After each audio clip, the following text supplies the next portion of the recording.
Hello everybody, welcome to Chemistry 103, Summer Session 2020. I hope that everybody has been following along so far in the lectures. This is the chapter where we are going to start ramping it up, and the learning curve is going to get just a bit steeper. We're going to introduce the idea and describe atoms and elements, and talk about the periodic table. We're going to talk about some of the science behind the properties of elements and what distinguishes them from one another. And it might get a little bit deep for a moment, but I promise that it will all come around to a grand point, and you will hopefully see the connection between the topics that we cover. It's going to be a bit of a long one, but I invite you to bear with me, and feel free to hit the pause button if you need a break. So elements. Elements are the basic building blocks of matter, which is anything with mass that occupies space. And in our world, matter is composed of combinations of about 100 basic substances that we call elements.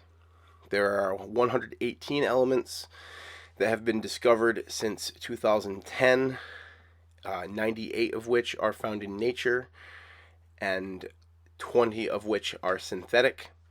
Of the 98 found in nature, only 80 are stable long-term, meaning they don't break down by nuclear processes over time. And the most abundant element in Earth's crust by mass is oxygen, and the most abundant element on Earth in the entire volume of the Earth is iron. The most abundant element in the universe, it's sort of a tie between hydrogen and helium. The table below shows a timeline of human knowledge of the elements and when each one was discovered. From about ancient times to about 1700, there were only 13 known elements.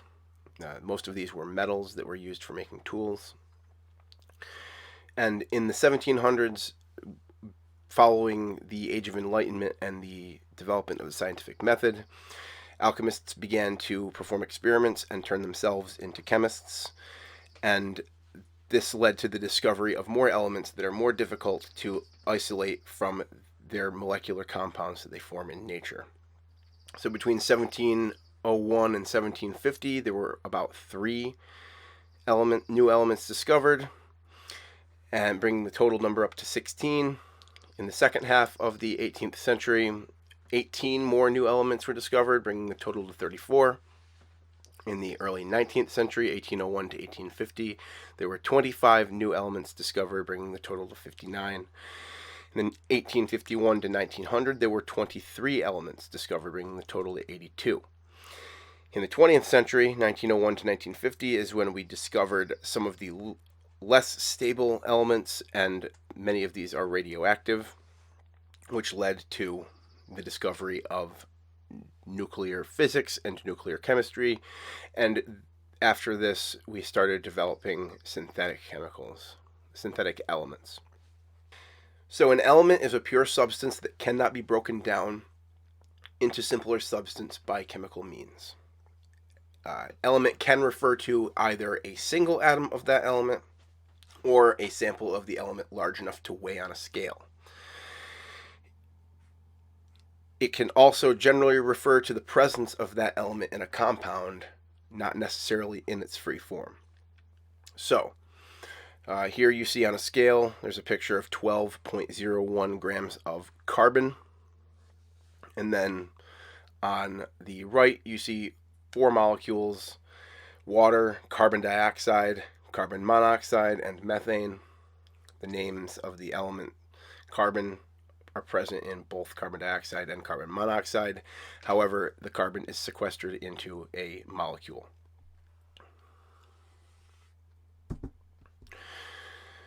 The chemical symbol for each element is unique, and it is 1 or 2 letters which abbreviate the name of the element in English or Latin. If there are 2 letters, the second letter is lowercase, otherwise they are capital. And Sometimes, for instance, in the case of fluorine or phosphorus, the letter is directly corresponding to the name of the element. However, for the metals that we've known for a long time, like lead and gold and sodium, they come from the Latin or Greek names. So lead is plumbum, gold is aurum, and sodium is natrium. And therefore, the symbols for those are as shown in red.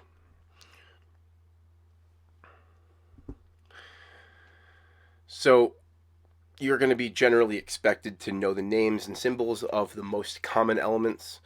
This is table 3.2.3 on page 65 is the location of a table of common elements.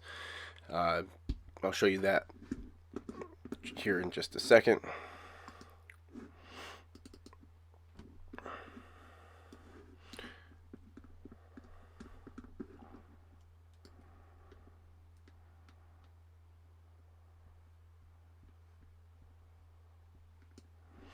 So, table 3.2.3, element names and symbols. These are just a general collection of commonly encountered elements. You may not encounter all of these in your everyday life, but you'll encounter most of them in the course of performing the lab experiments. So, it's good to know what they are.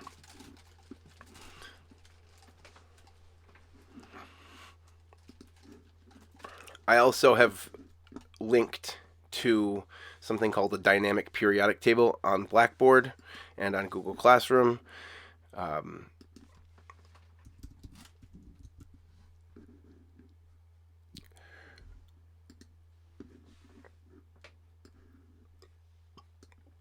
dynamic periodic table is an interactive periodic table which groups all of the elements with a large array of information about each of them.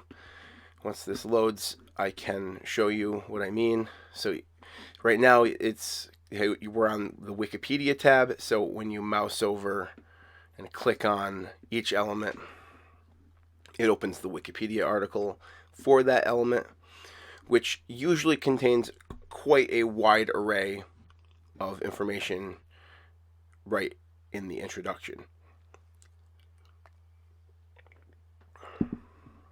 Here's hydrogen. It gives you a bunch of basic information, shows you where it is on the periodic table, even though it's already right here in front of you, and then gives you a large essay style description of the element. Now, as if that weren't enough, you can also choose the tab Properties, and within that you can choose a number of properties, physical properties, that will be shown in the periodic table when you click on hydrogen. So if I click on hydrogen, I can say put the melting point. I can organize by boiling point.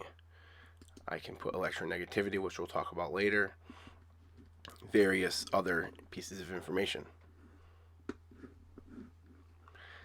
I can also show, which we'll talk about in this class, the various electron orbital occupations of each one. Say, if we wanted to look at titanium, you could see the electron configuration of titanium.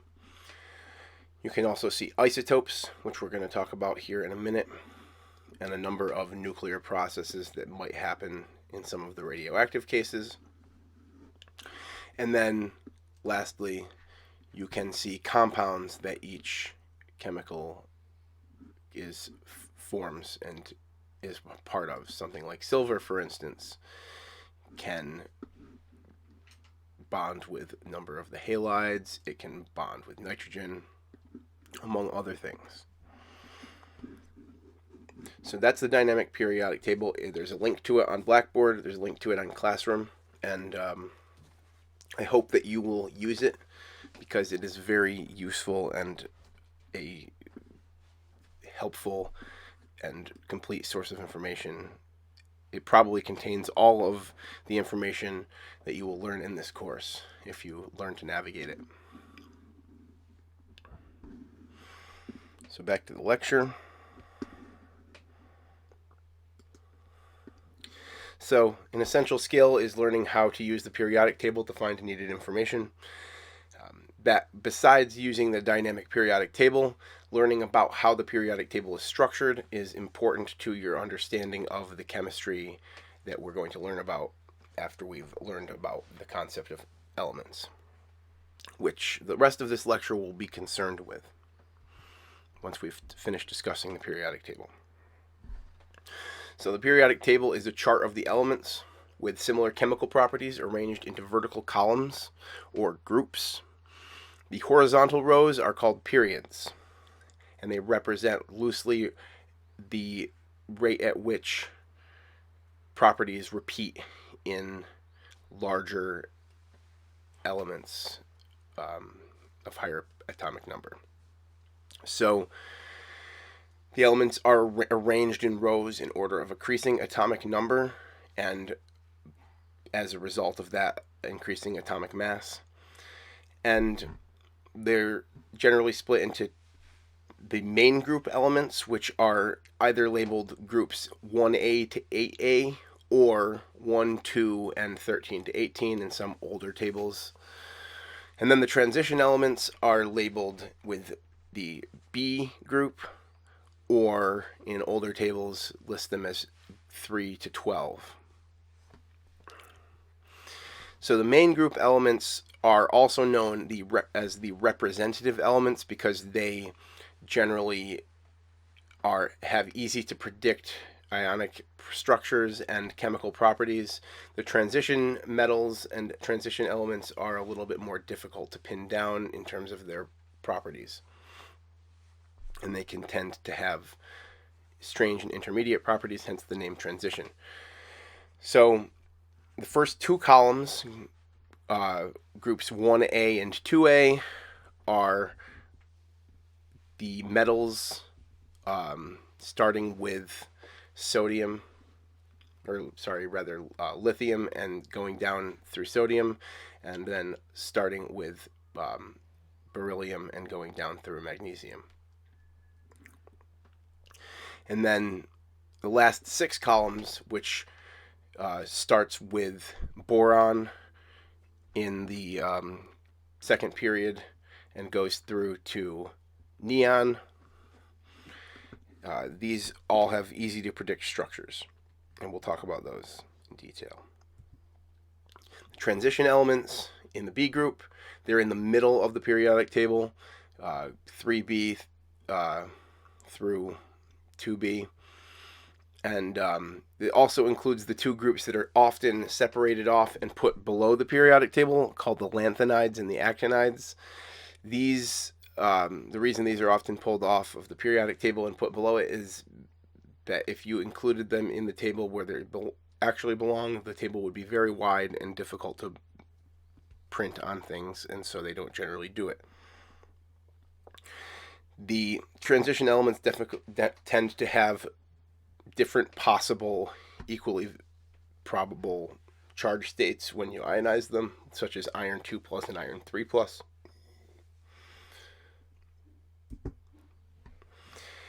And some of the elements have special names because all of the elements in their group behaves very similarly. So these are the first and second columns, which are groups 1A and 2A, the alkali metals and the alkaline earth metals, and then group 7A, which are known as the halogens, and group 8A, which is also known as group 18, which are the noble gases.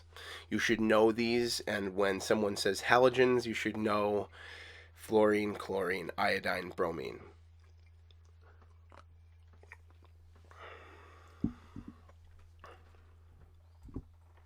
So here's the periodic table again. So here's group 1A. Hydrogen is grouped in group 1A because it can sometimes display metallic character. However, that is a subject of much debate and ongoing scientific study. So if you are interested enough in it, maybe you will do research on the metallicness of hydrogen someday. But then lithium, sodium, potassium, rubidium, cesium, and the radioactive francium, all have very similar ionic properties and chemical properties and react in much the same way. Similarly, for group 2A, we got beryllium, magnesium, calcium, strontium, barium, and radium. And these all have very similar ionic and chemical properties. The middle group here is the transition block, as well as the lanthanides and actinides. You can see if you were to include these in the table, then it would make the table much wider. Coming over here, this is the other block of representative elements. Starting here, the elements boron and aluminum are very similar, as well as gallium, indium, and tellurium. And then you have carbon being very similar to silicon, germanium, tin, and lead. Nitrogen is being similar to phosphorus, arsenic, antimony, and bismuth. Oxygen being similar to sulfur, selenium. I don't remember what Te is. And then these are all radioactive. So this is because the chemistry of these becomes more complicated because they are also undergoing nuclear reactions at the same time. So group 7A I mentioned before are the halogens. So you have fluorine, chlorine, bromine, and iodine. And then the noble gases, helium, neon, argon, krypton, xenon, and radon. So these elements are all grouped according to their properties, and they are arranged based on, nowadays, the quantum mechanics of their actual electronic structure, which is difficult to understand, but once you get it, it sort of stays with you. So we're going to talk about that in a bit. But first, we're going to talk about the distinction between metals and nonmetals. So metals are, on the periodic table, everything to the left of the metal-nonmetal barrier. So here you see this line here. Everything to the left of it is a metal. Everything to the right of it is a nonmetal. Metals are generally shiny, solid, good conductors of electricity, ductile, and malleable. So ductile means that you can pull it into wires. Malleable means you can pound it into sheets.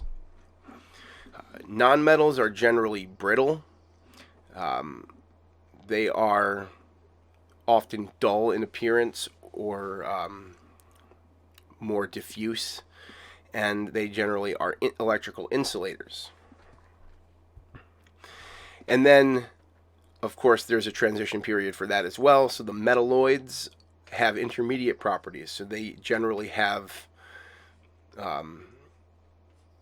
physical properties of metals, but chemical properties of nonmetals. These are also sometimes called semiconductors or dopants, and they are used in computing and electronics, often to change the electronic properties of materials such as silicon in order to make them programmable.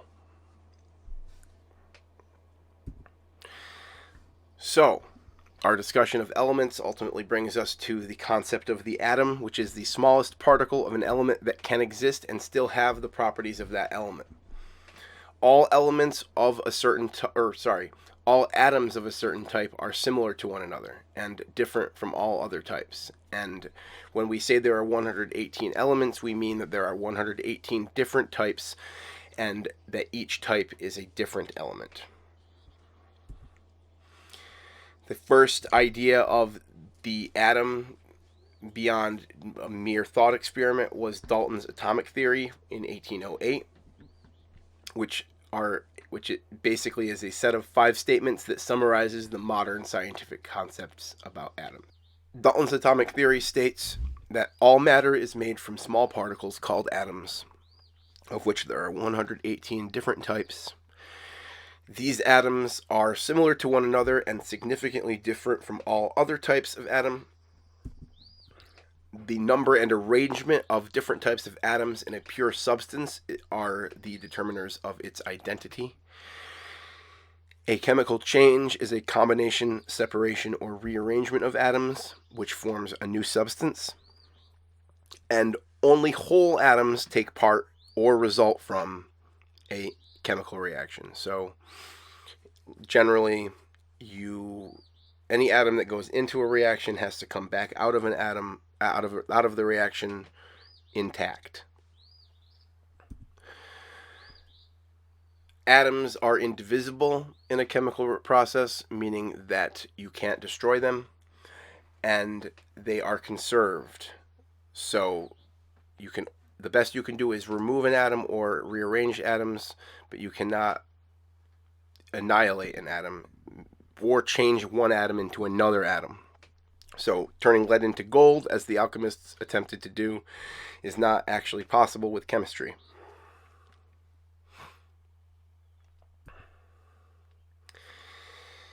Later on, after they've discovered a couple dozen elements, J.J. Thomson comes along in 1897, and he determined that if you put a gas of a single element inside of a tube and you draw a current, an electrical current across it, it will create tiny negatively charged particles that we call electrons. And this device is known as a cathode ray. Based on his experiments, he determined that electrons were much, much smaller than a hydrogen atom, which is the smallest atom.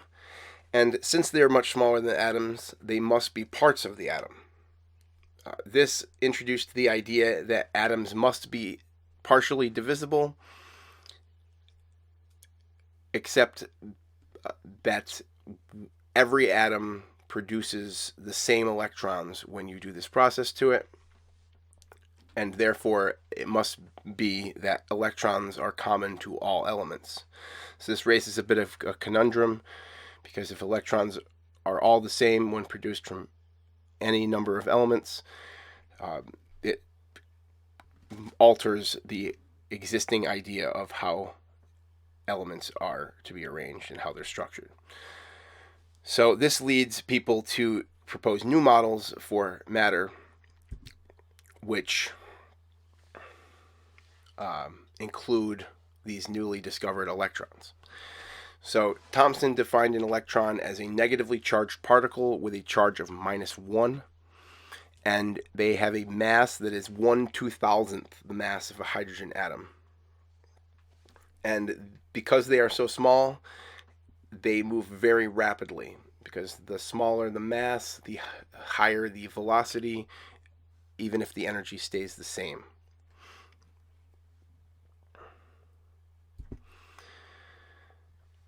So in Thomson's model of atoms, atoms have structure and are divisible.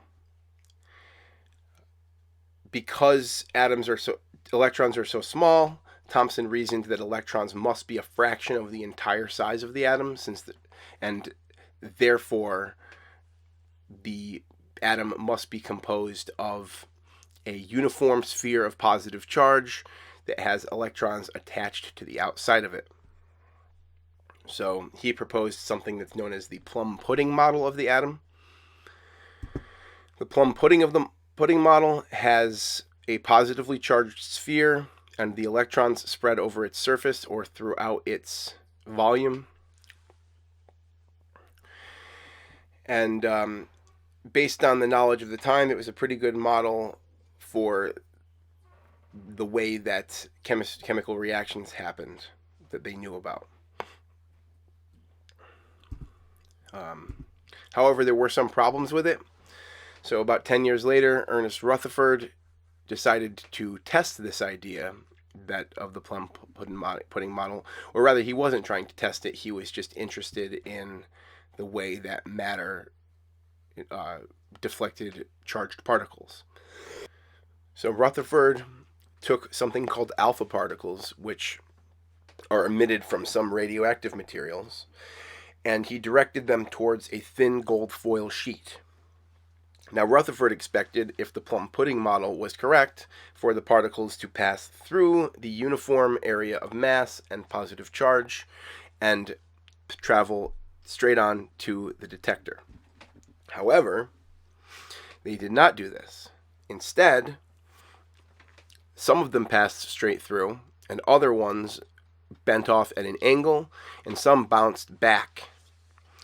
And this was unexpected because if the gold was uniform and had a uniformly distributed mass and positive charge, then there should be no difference in any individual location, and all of the particles should behave the same way. So this led him to reason that instead of being a uniformly distributed sea of positive charge and mass, that the atoms were instead made up of mostly empty space with a tightly packed, massive, positively charged nucleus orbited by very small, quick-moving electrons. Now, this would lead to the results that he observed. Some particles would hit the gold atom nuclei directly and bounce off at sharp return angles, such as these. And some would pass straight through because they missed the nuclei completely, and the electrons are moving so fast that they don't interact as much with the heavy alpha particles. And then some would bounce off at a slight angle because they just grazed the gold nuclei. So this dense core that Rutherford proposed, he called the nucleus, and it contains the mass and the positive charge of the atom, which was carried by positive charged particles called protons. Most of the atom is then empty space, which is filled with a cloud of electrons, which move so fast that they traverse the entire volume of the atom in an incredibly short amount of time, giving the appearance of a solid barrier. So the experimentation of Thomson and Rutherford in the early 20th century proved atoms were not indivisible spheres, but were in fact comprised of smaller particles known as subatomic particles. There are in fact 3 subatomic particles that were discovered later by other experiments. Besides electrons and protons, there were also neutrons, which are neutral electrically charged particles that have roughly the same mass as a proton. They also make up the nucleus of atoms. Electrons were discovered in 1897, protons in 1919, and neutrons in 1932. And if you look at those dates, 1919 is the end of World War I, and 1932 is the beginning of World War II. So you can kind of imagine, based on what happened during those wars, maybe the motivation behind discovering all of these things. So the nucleus of the atom, based on the Rutherford model, is the center, and then there is something called the extranuclear region. The nucleus is made up of protons and neutrons, and then the extranuclear region contains the electrons, which exist in the same number as the protons. So in order to balance the positive charge with negative charge, protons have a charge of +1, electrons have a charge of -1, and therefore, if you have the same number of them, the total charge is 0. So here's a table that summarizes these different parts. So electrons are located in shells that are outside of the nucleus. Protons and neutrons are both located inside the nucleus. Electrons have a mass that is often negligible in basic chemistry applications. It is 1/2000th of an atomic mass unit, whereas a proton and a neutron are both about 1 atomic mass unit. Electrons have a charge of -1, protons have a charge of +1, and neutrons have a charge of 0. And electrons were discovered by J.J. Thomson using cathode ray tubes. Ernest Rutherford discovered protons using gold foil and alpha particles. And neutrons were discovered by James Chadwick. So this brings us to the idea of very small masses to describe subatomic particles. Generally, chemists base the mass of atoms on something called the atomic mass scale, and it's based on the mass of one carbon atom. So carbon is generally taken to have a mass of exactly 12.00 AMU, and 1 AMU is therefore 1/12 of the mass of one carbon atom, and the approximate mass of a proton or neutron is therefore 1.00 AMU. This is convenient because the actual mass in kilograms is something like 10 to the minus 23, and that gets really inconvenient to deal with. So the first number that we use to describe an element is its atomic number. Each element has a unique atomic number, which is equal to the number of protons in its nucleus. The number of protons is also equal to the number of electrons in the neutral atom, and it is the top number in each square of the periodic table. Another number that is important is the mass number, or A, and this is the total number of protons and neutrons in an atom. The mass number of an atom is always a whole number, and no decimals are allowed. So for instance, an oxygen atom has a mass number of 16 because it has 8 protons and 8 neutrons in its nucleus. This brings us to the concept of isotopes, because some atoms of the same element have the same atomic number but different mass numbers because they have different numbers of neutrons in their nuclei. So magnesium, for instance, always has 12 protons, but it can have either 12, 13, or 14 neutrons, which results in 3 possible masses for magnesium atoms.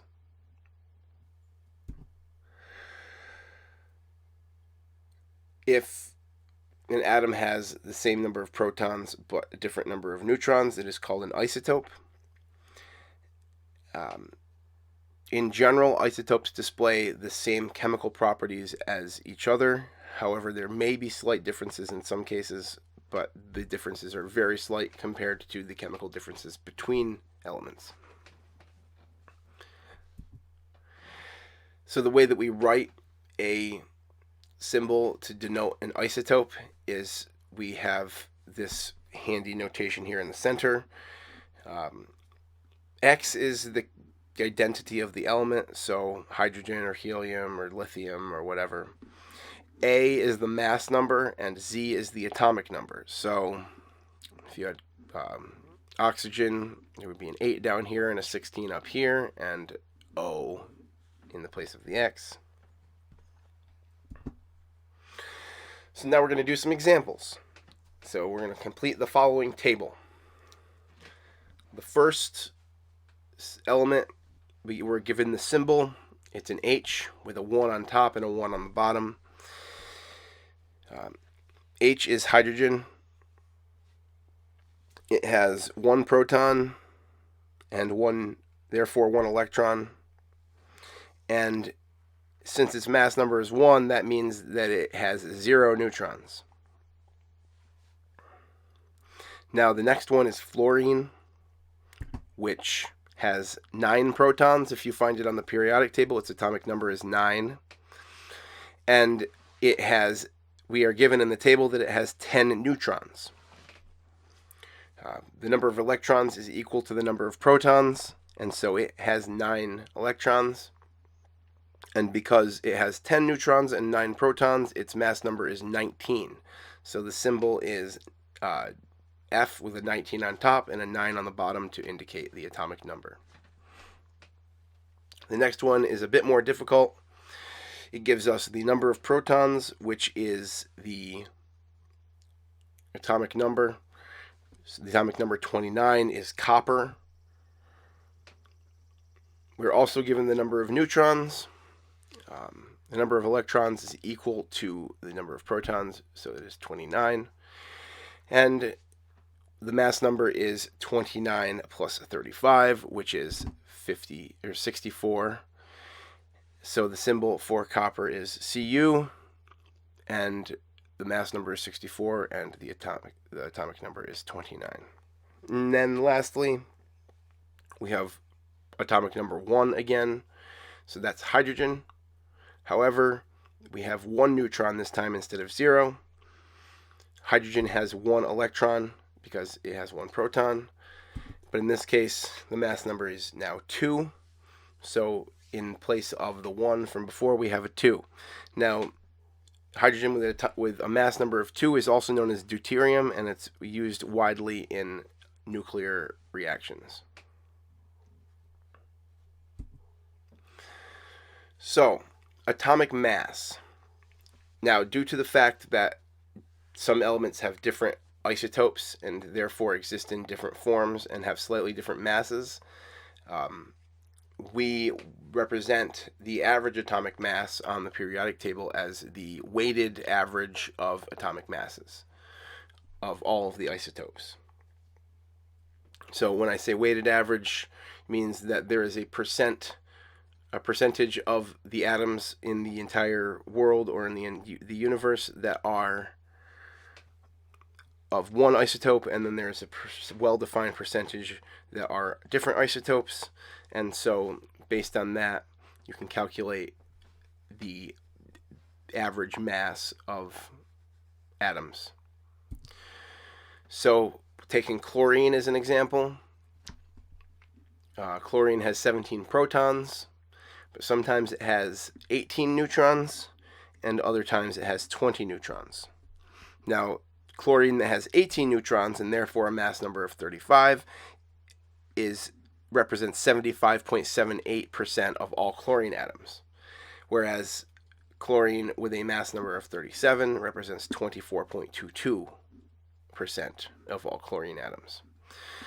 So based on this, we deduce that the average mass is 35.45 AMU, because even though most of the chlorine has a mass number of 35, this 24.22% that has a mass number of 37 drags the number up a bit. Now the way that we calculate this, we'll use magnesium as an example. So magnesium has a mass of, in this case, 23.99 because of reasons that we'll talk about later. Its percent abundance for this isotope is 78.7%. In order to get that into fractional form, you divide by 100, and that means that the contribution to the average mass due to magnesium 24 is 18.88 AMUs. You do the same thing for 25 and 26. The relative abundances are shown here, 10.13 and 11.17, meaning that they contribute 2.531 and 2.902 AMUs respectively. You add all these together and you get 24.31 AMUs. So somewhat larger than 24, even though almost 80% of the magnesium is in that form. So here's a study check. So lithium has 2 naturally occurring isotopes, 6 lithium and 7 lithium. Using the periodic table, predict which isotope is the more prevalent one. And according to the periodic table, the atomic mass of lithium is 6.941 AMUs. Now, based on the discussion that we just had, and the idea that we have a weighted average, the fact that the average mass is very close to lithium-7 suggests that that is the more prevalent one. If 6 were more prevalent, the number would be close to 6. Here's another one, gallium. This is an element found in lasers that are used for a number of disk reading devices. A sample of gallium, 60% of it will be gallium-69 with an atomic mass of 68.926. And 39.9% of it will be gallium-71 with an atomic mass of 70.925. What is the atomic mass of gallium? So with these weighted masses, you can calculate the relative contribution of each one to the average. So you multiply the mass times its abundance divided by 100. So gallium-69 contributes 41.42 AMUs. Gallium-71 contributes 28.3 AMUs, and therefore the total mass is 69.72 AMUs. The chemical symbol for gallium would then be in the most basic form, 31 for its atomic number, Ga, its atomic symbol in the middle, and then 69.72, which is the average mass.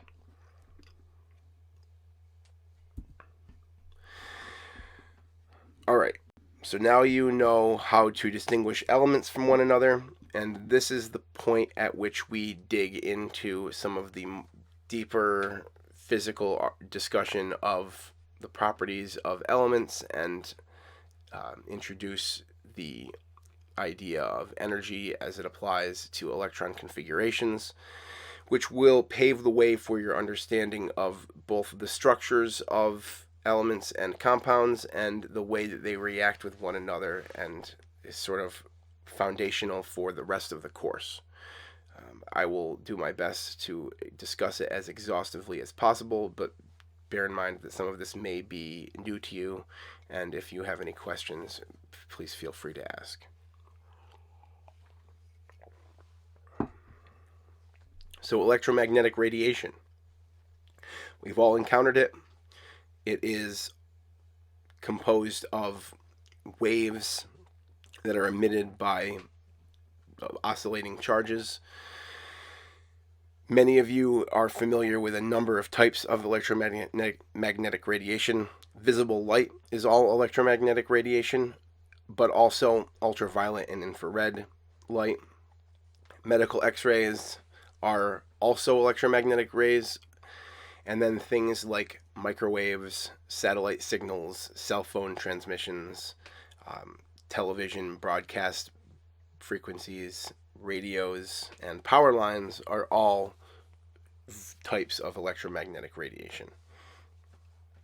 Generally, we will deal a lot with visible light in this class, which exists in wavelength region 400 to 700 nanometers, and we'll talk a little bit about what that means.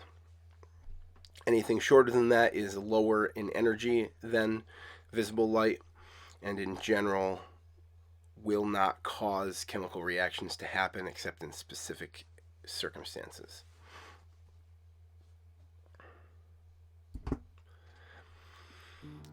So the reason that we introduce electromagnetic radiation is that many elements emit light when they are either heated up or sometimes when they undergo reactions. In general, we distinguish between types of light. The first type of light that you have probably encountered most is white light. And when you pass white light through a prism, it produces a continuous rainbow of colors from red to violet, which you've probably seen in many different iterations, either from a hanging prism that is used to catch light in a window, or maybe you've actually used prisms in photography or art. Anytime that white light is bent out and produces a rainbow, a prism effect is happening. And the light spreads out in order from short to long wavelength. So red light has the shortest wavelength. It is bent the least. Blue light and violet light have the longest wavelengths, and they are bent the most. And the wavelength refers to the distance between peaks of the waveform of the light, and represents the distance between the repeating pattern of the light wave. Now, in contrast to white light, when you heat up a pure element, such as strontium or barium, light is produced as the electrons that have been heated relax from excited energy levels into their ground state. And this happens in at very specific energies, and therefore only very specific colors of light are produced. Therefore, when you try to split this light using a prism, you do not have a continuous rainbow as you would with white light, but rather you have a series of thin lines of a specific color that are very narrow and are unique for each element. So here you can see strontium has 6 lines shown here. Some of them are violet, some of them are red, and then barium has a large number more. Some of them span sort of the whole spectrum, but they are in discrete locations.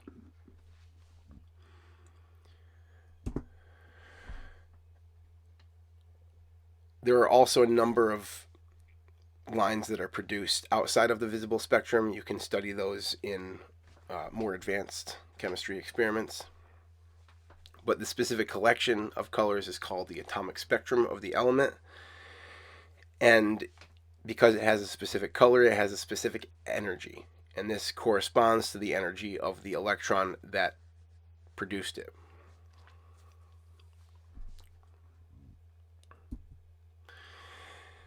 This discovery in the early 20th century led to something known as the Bohr model of hydrogen. Niels Bohr was a scientist who observed the gas discharge of hydrogen gas and created a model that he deduced that because only very specific lines were visible, that energy could only exist in atoms in quantized amounts, meaning very specific discrete amounts. And therefore he developed a model to try to describe the energy of these lines based on the color of light they produced. And you can see here his experiment. There's an electrical arc which produces white light. It happens in air. You pass this light through a slit and then through a prism, and it fans out into a continuous spectrum on a photographic plate, for instance, or nowadays you use a silicon CCD detector.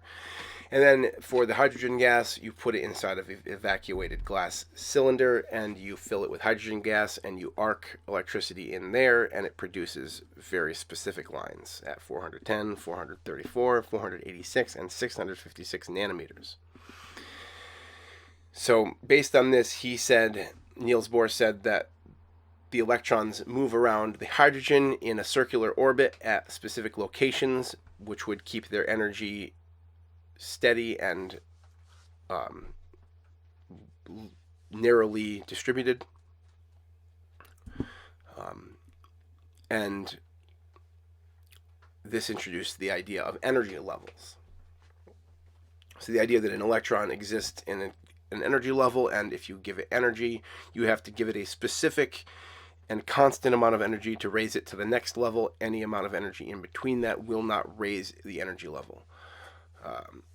The energy level is generally equal to the difference between the two electron states, and when the electron relaxes again, it emits a photon, and this photon is perceived as light, or electromagnetic radiation. Sorry. This is a description. See here in the visible region, violet light is the highest in energy, so it generally corresponds to a larger drop from a higher energy level.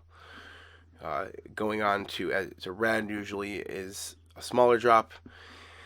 And then ultraviolet light, generally, in order to get the higher energies, you, instead of dropping down from a higher energy level, you often drop down to a lower energy level. Infrared, you drop down to a higher energy level.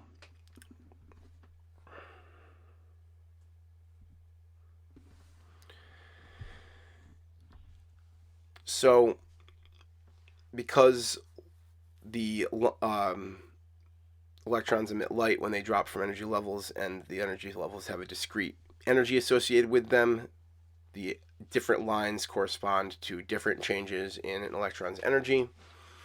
And when an electron resides in an energy level, this energy level is denoted by something known as the principal quantum number, or n, where n takes on positive integer values 1, 2, 3, onward and upward.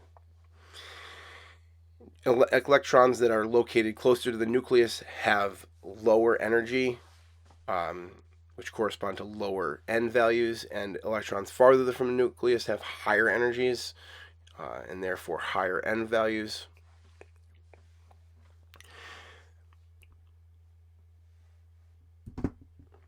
And this is the diagrammatic depiction of the Bohr atom. You have a nucleus here, you have a bunch of circular orbits with single electrons in them, and each orbit has a different energy associated with it. So here you can see 3 different lines, each resulting from the transition from a different energy level to n equals 2. I'm sorry, n equals 1 because the nucleus is at the center.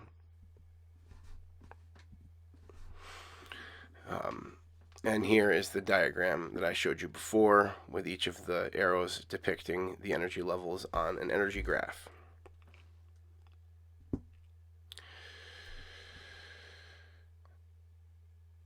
So Bohr atoms have several orbits with specific radii and specific energy. Each orbit is described by a quantum number n, and electrons can be excited to higher energy levels with the absorption of energy, usually from light or sometimes electrical discharge. The energy absorbed and released is equal to the energy difference between the two states. Now, the Bohr model generally agrees quite well with the actual measured energy levels for hydrogen. However, it doesn't work very well for other atoms.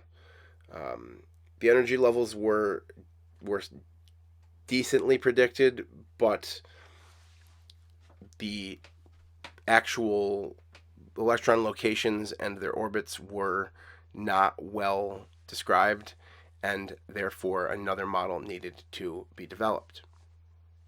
So in 1926, Schrödinger, along with de Broglie and Heisenberg, developed something known as quantum mechanics.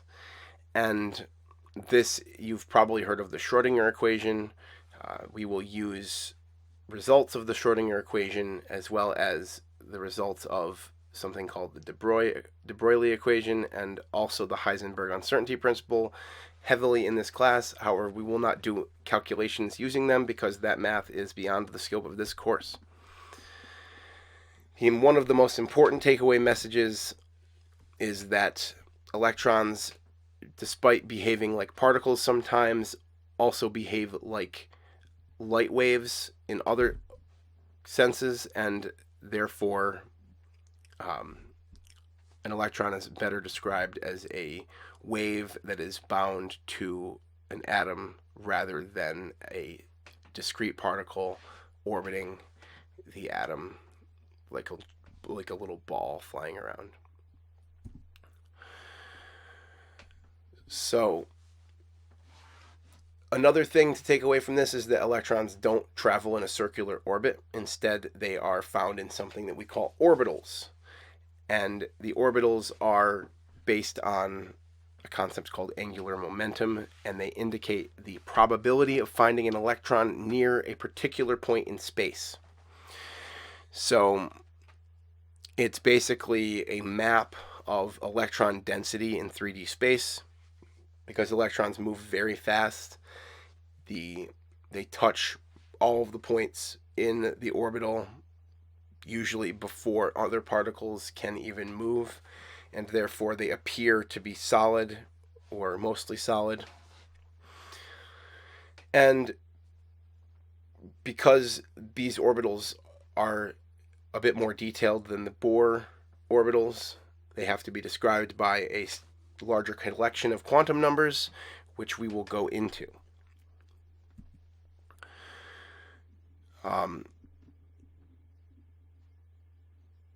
So the way that we group the energy levels, we group them according to their distance from the nucleus, and the farther an energy level is from the nucleus, the higher its principal quantum number. the number is still the same, and n is equal to 1, 2, 3, 4 onward and increasing.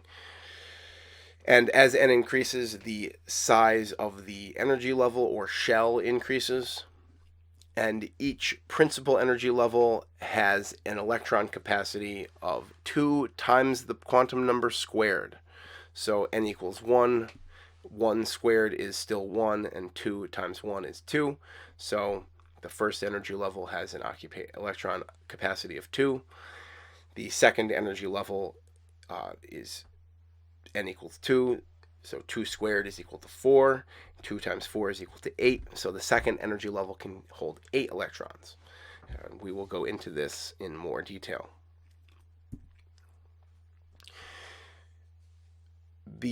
Because we have to be more detailed in our description of the energy levels, we introduce the concept of sublevels.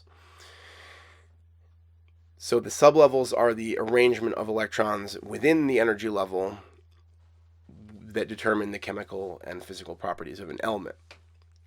And in general, each energy level has one or more sublevels, and the energy in the sublevel, the number of sublevels in an energy level is equal to the principal quantum number of that energy level. So you may have heard of S, P, D, and F sublevels. This is the designation that we're going to give to each of the 4 sublevels that we'll talk about in this class. And the order of their energies in increasing order is S orbitals have the lowest energy, followed by P orbitals, followed by D orbitals, followed by F orbitals. Here is a diagram. So the number of sublevels is given by the quantum number. So for n equals 1, there's only one sublevel, and this is an s orbital. For n equals 2, there are 2 sublevels. One of them is s still, and then there are 3 p orbitals. For n equals 3, there are 3 sublevels, so we introduce the d orbitals. And then n equals 4 has 4 sublevels, so we introduce the f orbitals.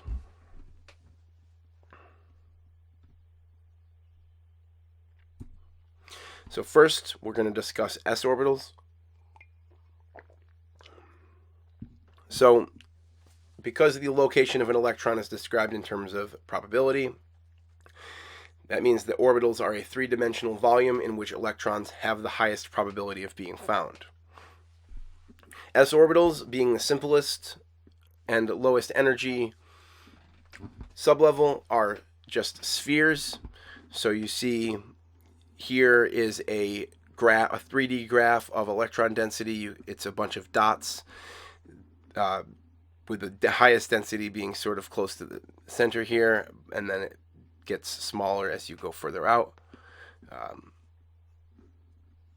So they also increase in size as you go up in quantum numbers. So the 1s orbital is here, 2s is bigger, and 3s is even bigger than that.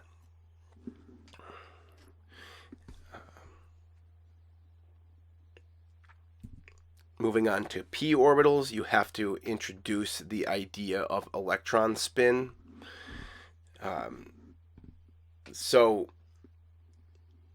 there are 3 p orbitals, each with 2 lobes, like a balloon tied in the middle, and each can hold a maximum of 2 electrons. So each orbital, in general, can only hold 2 electrons.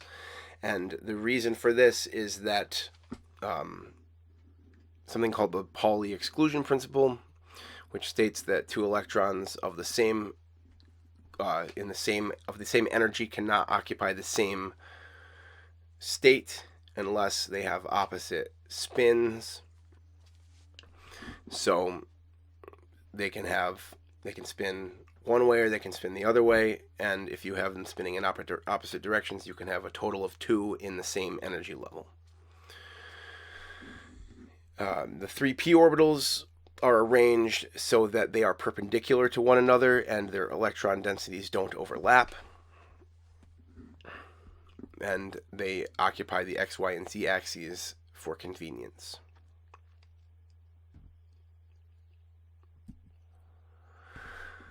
So here is a a diagram, a 3D depiction of p orbitals. There's one that goes along the x-axis, one that goes along the y-axis, and one that goes along the z-axis. Obviously, you don't have to choose your axes in this way. You can have them rotated however you want to. However, the math gets more difficult, so they generally put them on the axes.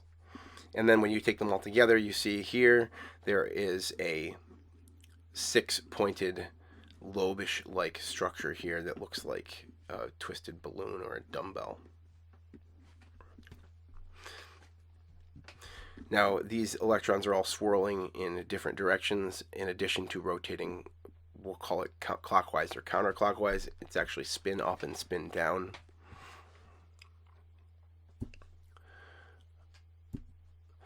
Next is d orbitals, which are more complicated than p orbitals. We won't go into these too much in this class, but it's important to at least touch on them. There are 5 d orbitals. This is based on the fact that the electrons are farther away from the nucleus, and there are more ways in which they can spin and not encounter one another. So you can see here, these lobes are arranged between the axes. So there are 3 planes in which the d orbitals can exist: the xy plane, the yz plane, and the xz plane. And then there are also the solutions for that align along the axes. So if you take all of these together, the d orbitals also form a large lobe structure that doesn't overlap with itself. It does overlap with the p orbitals, but due to differences in angular momentum, they don't violate the Pauli exclusion principle.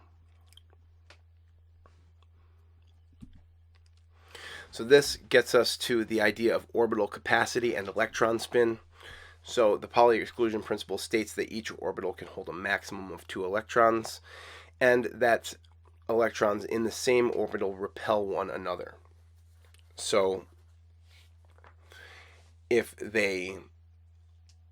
electrons don't have opposite spins, they will repel one another and will not be allowed to exist in the same state.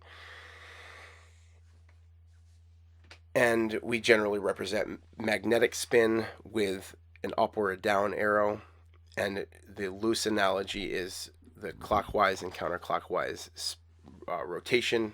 However, electrons, being only vaguely particle-like, don't really have a well-defined clockwise and counterclockwise spinning motion, but that's a discussion for another time. So now we know that you can have only 2 electrons per sublevel, or per orbital, and we know how many of each orbital are in each sublevel. So in the s sublevel, there is 1 orbital. It can hold a maximum of 2 electrons.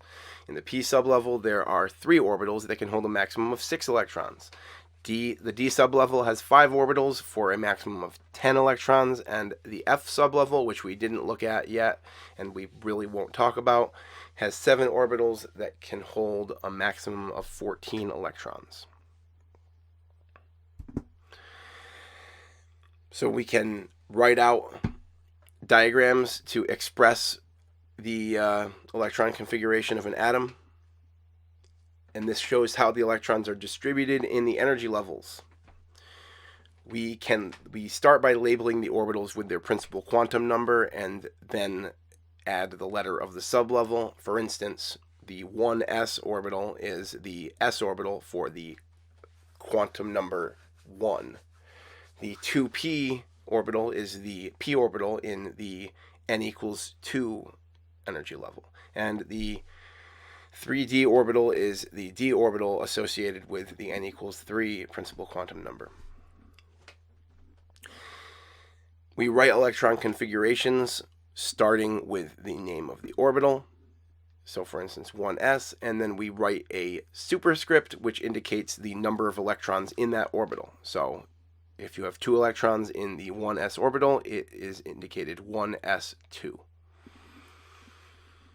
And Orbital diagrams are used to represent orbitals as boxes and electrons as arrows.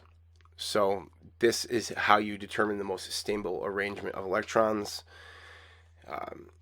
You try to arrange them in the lowest energy sublevels possible. We'll talk a little bit more about that.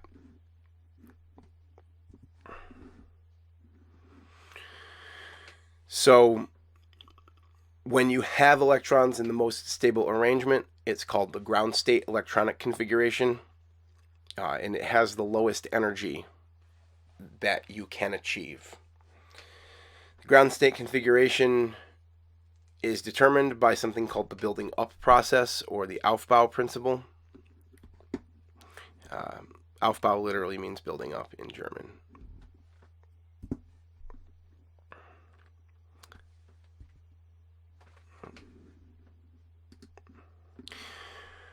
So the way we build up electrons in an electron configuration is we begin with the 1s sublevel and we continue until we run out of electrons, increasing our, or filling in increasing, an order of increasing energy.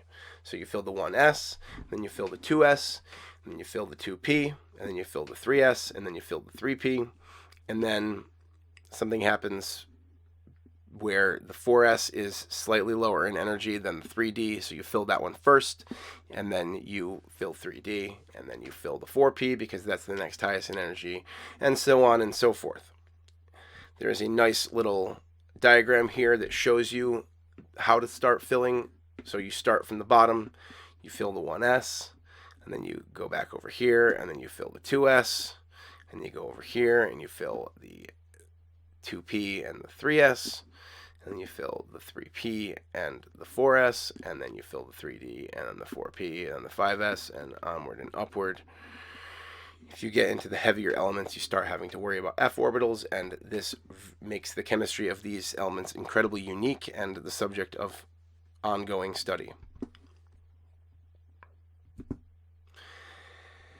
More about orbital diagrams. So we use these as a notation to illustrate the electron arrangement in terms of which energy levels and sublevels are occupied. So using the building up principle and the Pauli exclusion principle, we also add something called Hund's rule. So this determines how we fill electrons within a sublevel. So if you have a set of orbitals, say p orbitals, they all have an equal energy. So how do you determine how to fill these orbitals? You have to fill them with one electron each before you pair the electrons, because electrons repel one another by definition, and therefore the energy of having one electron in each individual orbital is lower than having two electrons in one orbital and one in another orbital and a third orbital empty. So we're going to talk about notation now. So you start by drawing a box for each orbital, and then you use an arrow up or down to represent an electron, and you use only one up and one down arrow allowed in a box. So here's your box. Say we want to do 1s. You put one electron with spin up, one electron with spin down. Make another box for 2s. Say you have an electron in the 2s, then you have another one. So now you have more electrons, so you start filling up 2p orbitals. So you go spin up, spin up, spin up, and then once you've filled all of the 2p orbitals with one electron, then you start adding them in spin down position, and that is Hund's rule.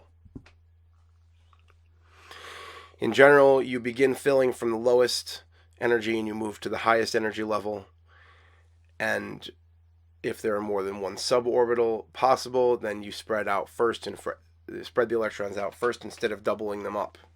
Once you've filled the suborbital with 1 electron, you will start doubling them up, but they must have opposite spins.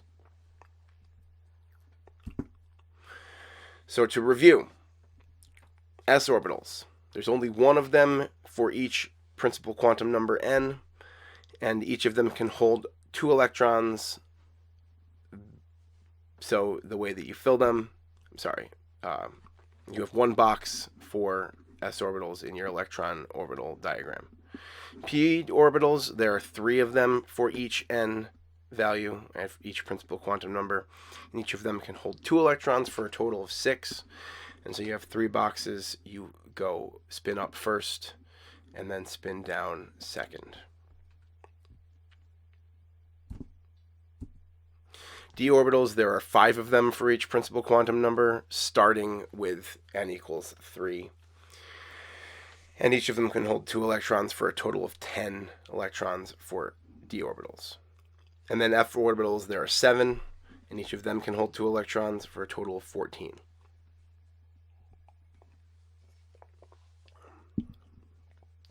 So, some elements now. Hydrogen has only 1 electron. This electron occupies the 1s orbital. Helium has 2 electrons. Both of them occupy the 1s orbital. However, lithium has 3 electrons. This means that the 1s orbital is filled, and you have to start filling the 2s orbital in addition to that. So here, for hydrogen, you have 1s. You put 1 electron in it. For helium, you have 2 electrons, so spin up and spin down.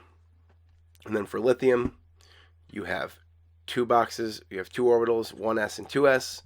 The 1s is full of 2 electrons of opposite spin, and the 2s has 1 electron in it.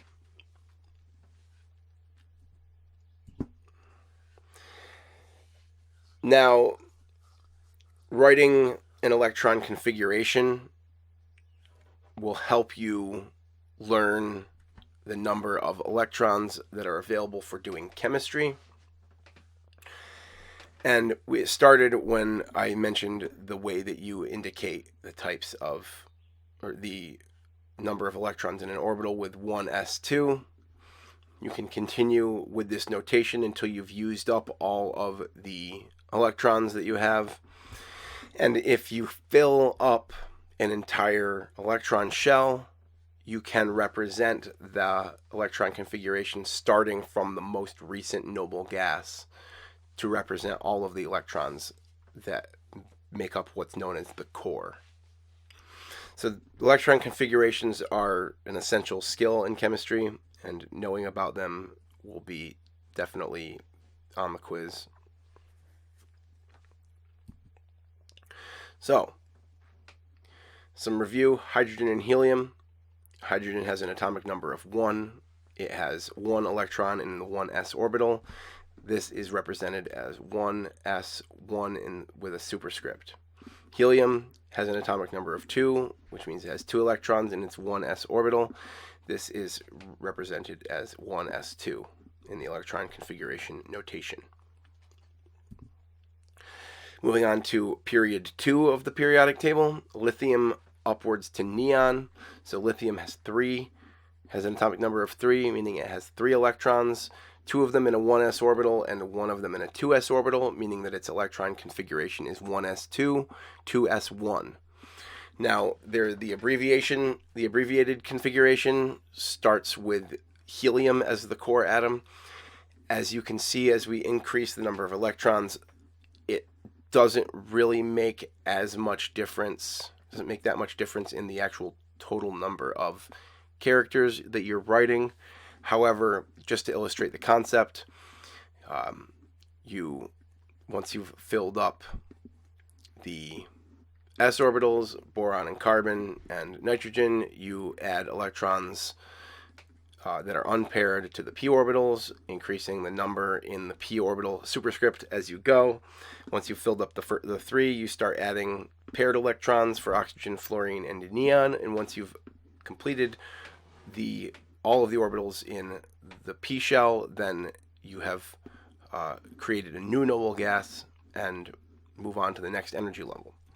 Which brings us to period 3. This is where the abbreviation starts to become more useful. So neon was the last element in period 2, meaning that it was a noble gas. So it is now the core for the abbreviated electron configuration.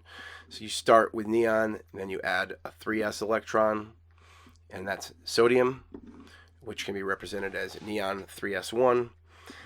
You increase the number of electrons, first filling the S shell for magnesium, which is neon 3s2, onward and upward as you add to the P shell until argon, which is the next noble gas with an atomic number of 18, has neon, which has 10 electrons plus another 8 electrons in the S and P shells, and it has an electron configuration of neon 3s2, 3p6. We're not going to go into periods 4 and 5 because it gets just increasingly more complicated, but you'll do some of that probably on the quizzes and tests. However, you don't need to memorize the filling order of the electron because you can use the periodic table to do so. This is because the periodic table is arranged in order of increasing atomic number and in order of increasing sublevel. So you can build up atoms by reading across the periods from left to right. If you follow the path of increasing atomic number and note the various subshells as they are encountered, you can fill each box in the table across a period by increasing 1 electron each time.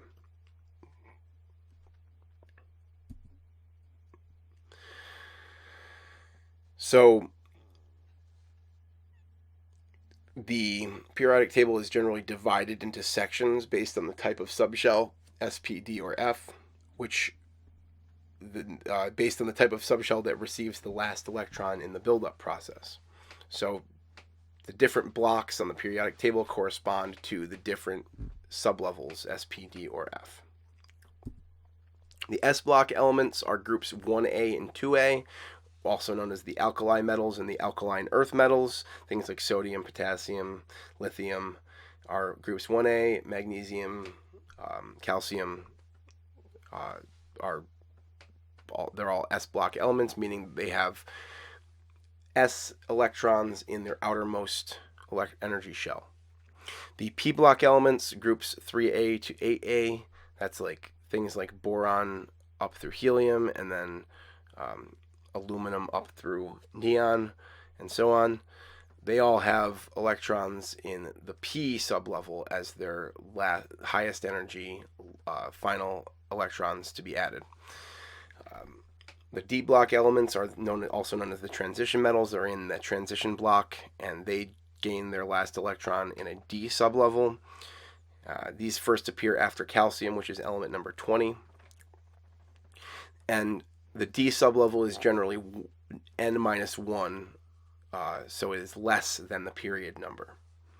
Same for the F block elements. They exist in the bottom 2 rows of the periodic table, and the F sublevel is n-2, which is less than the actual period number.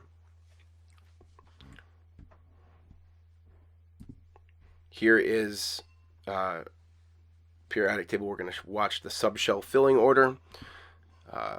So first you have the single s orbital. Then you have the p orbitals. Then you have n-1d. So say you have 4s, 4p, and now it's 3d. Then the f orbitals come in, and they don't come in until n equals 5. So for n equals 5, you would have 5s, 5p, 4d, and 3f orbitals.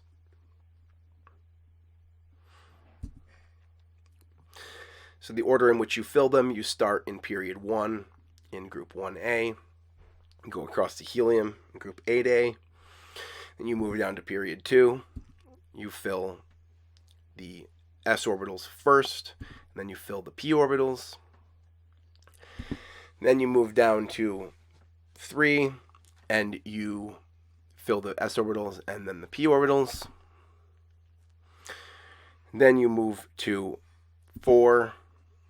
you fill the 4s orbital, and then you fill the 3d orbital, and then you fill the 4p orbital.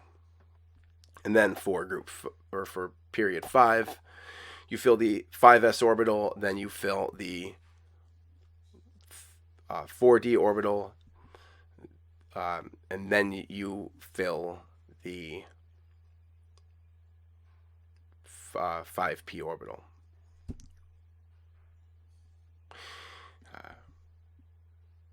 Then you fill the 6s orbital, then you fill the 4f orbital, then you fill the d orbitals, and then the p orbitals after that, and then 7s, 5f, 6d. And there are no really elements discovered too much past this, so you would then ignore whatever was left. So to write electronic configurations using the sublevel blocks, you need to locate the element, and once you've located it in the periodic table, the number of electrons is equal to the atomic number. After you've determined the number of electrons, the lowest energy sublevel fills first, then the next lowest, following a path across each period. The configuration of each element builds on the previous element, and each sublevel must completely fill with electrons before you move to the next higher one. So here's the first example. So if you write the complete electron for configuration for chlorine, we can find chlorine on the periodic table. Its atomic number is 17, and therefore it has 17 electrons. So writing its sublevel blocks in order gives you, first you fill 1s2, then you fill the 2s shell with 2 electrons, then you fill the 2p shell with 6 electrons, and then you fill the 3s shell with 2 electrons, and then you finally get to the 3p shell, which you fill with 5 electrons.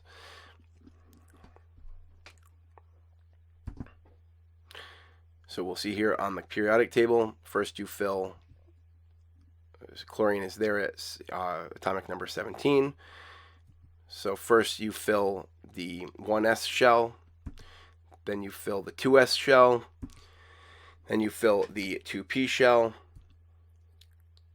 then you fill the 3s shell, then you fill the 3p shell up to 5 electrons.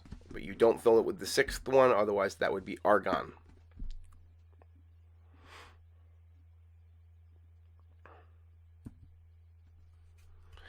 And now the orbital diagram for chlorine, you have this electron configuration, the thing I said before, or neon 3s2, 3p5.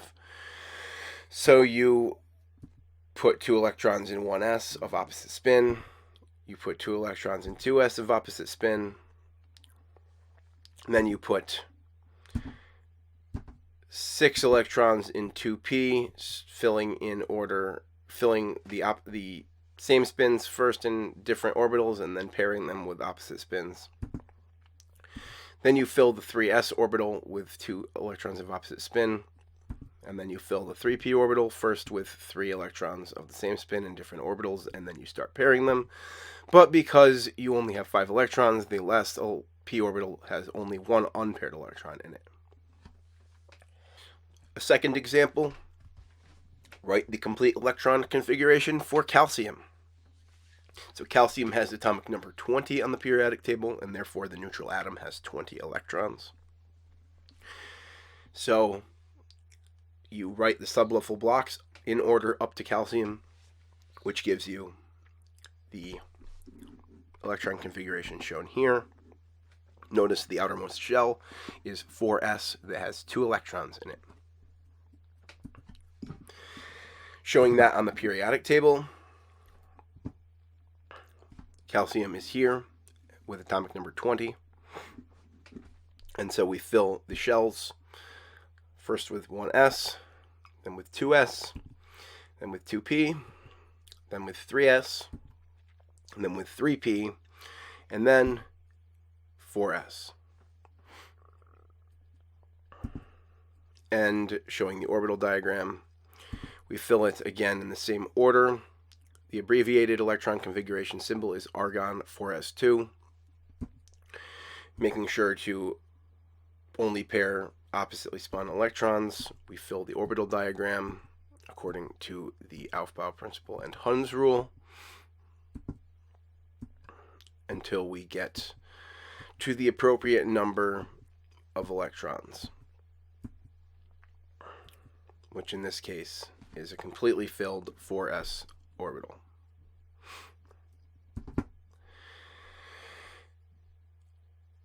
Now we're going to do another example, sort of to test all of that knowledge. Using the sublevel blocks on the periodic table, write the electron configuration for selenium. So step 1 is to locate the element on the periodic table. It's in period 4, group 6A, and then write the filled sublevels in order going across each period. So period 1, you fill the sublevels, you fill 1s. Period 2, you fill 2s. Period 3, you fill 3s and 3p. Period 4, you fill 4s and 3ds.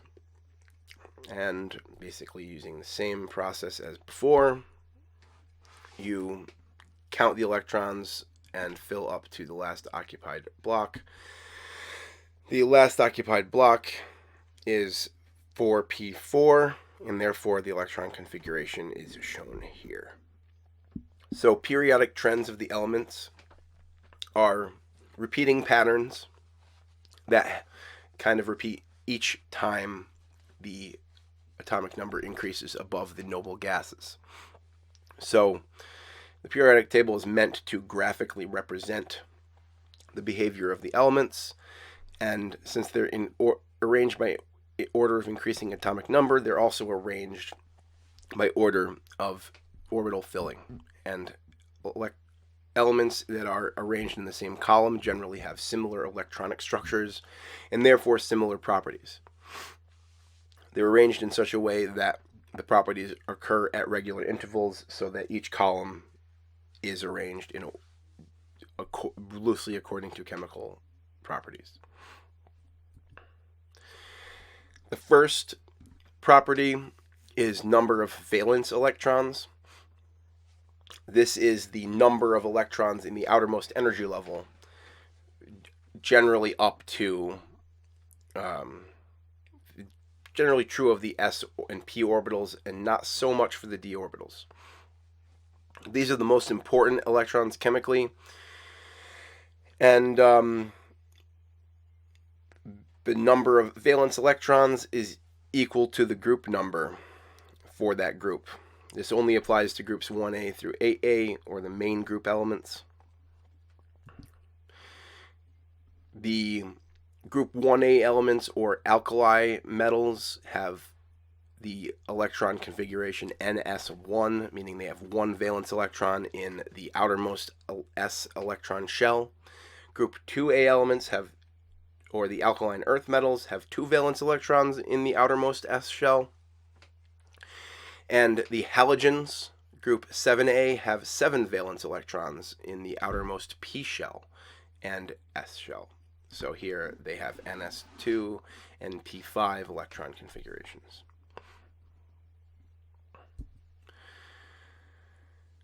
So, write the electron configuration for lithium. Lithium is the third, has an atomic number of 3, meaning it has 3 electrons. So you fill the 1s orbital first, and then you half fill the 2s orbital. Sodium, however, has the 1s, the 2s, and the 2p orbitals completely filled, and the 3s orbital half filled.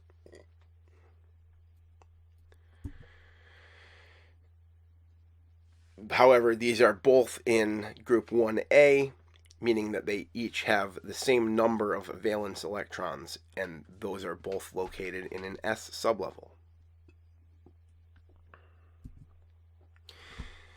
Another periodic trend that can be determined from the periodic table is the idea of atomic size. This is the atom's radius based on the farthest distance that the electrons are found from the nucleus. In general, the atomic size increases for representative elements from top to bottom of the periodic table. So starting at the top, you go down a column and the size will increase, but it will generally decrease as you go across the table from left to right, because the larger number of protons in the nucleus will generally exert a stronger force on the electrons and pull them closer.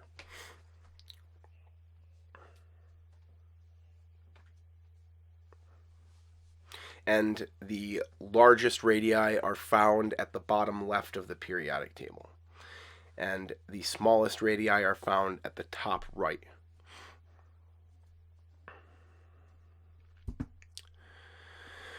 Here is a pictorial representation of that concept. So you see here the atomic size increases as you go down, and it decreases as you go across. So this is still true. It still increases as you go down over here, but it also continually decreases.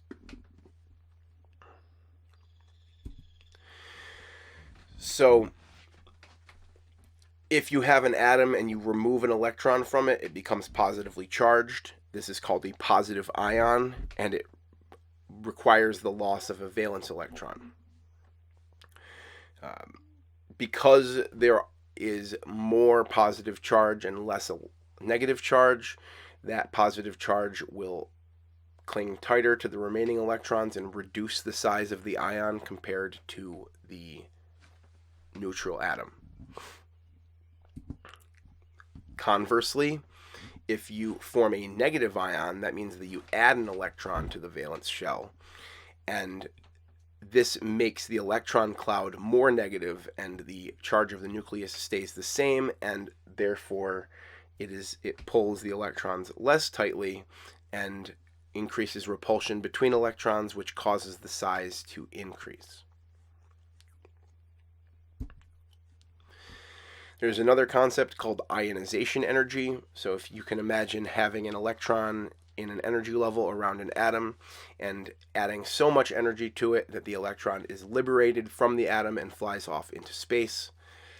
The energy required to do that is referred to as the ionization energy, and it's different for every element. And in general, as the distance from the nucleus to the valence electron increases, the ionization energy decreases. So the electrons have a higher energy because they're in a higher energy level. However, that means that you don't have to add as much energy to the electron to get it to fly away from the nucleus. Ionization energies are generally low for metals and high for nonmetals. And the general process of creating an ion, of determining the ionization energy, is you vaporize whatever element you're trying to ionize. So in this instance, they've boiled sodium metal into a gas, and then they apply the ionization energy either in the form of an electrical arc or a strong pulse from a light source, and it creates positively charged sodium ions and free electrons, denoted with E with a minus symbol.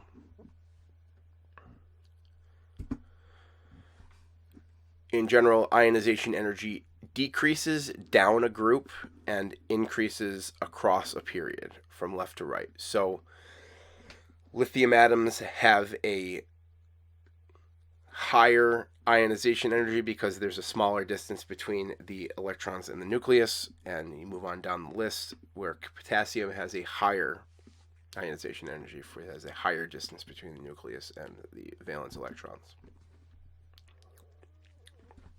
So here's a study check. Complete each of the following statement with decreases or increases. So going down, group 6A, the ionization energy blank. In this case, I messed that one up. All right, well, we're just going to talk about this. So Going down a group, the ionization energy decreases. Going across a group, the atomic size decreases. And going down a group, the metallic character increases. So that's something we didn't actually talk about, but there was the metal non-metal barrier on which the elements that are adjacent to it are known as metalloids. The farther to the left and down you go, the more metallic an element is.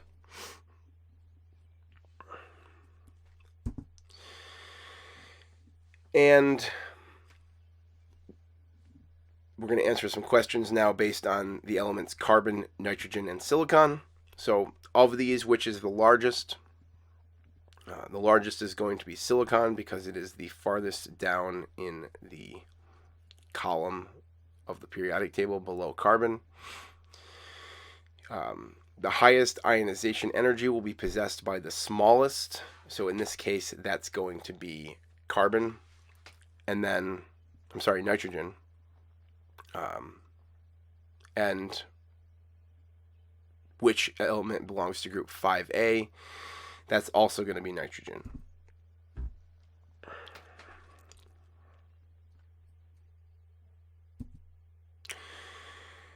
So that brings us to the end of our discussion of elements and the periodic table. Keep in mind, we'll be talking about, we'll be having an experiment this week later, and I'll also be posting another quiz. I'm hoping to get quiz 1 graded for you before quiz 2 is due.